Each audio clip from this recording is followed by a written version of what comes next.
it's raining heavy. No.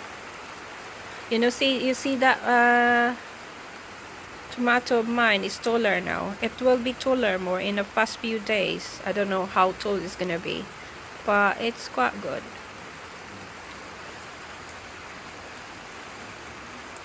So that's a plant that I did manage this year only. Tomato and potato, but mostly tomato.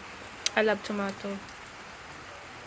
It's quite expensive tomato to, you know, to plant these days, to buy. So I managed to get that tomato.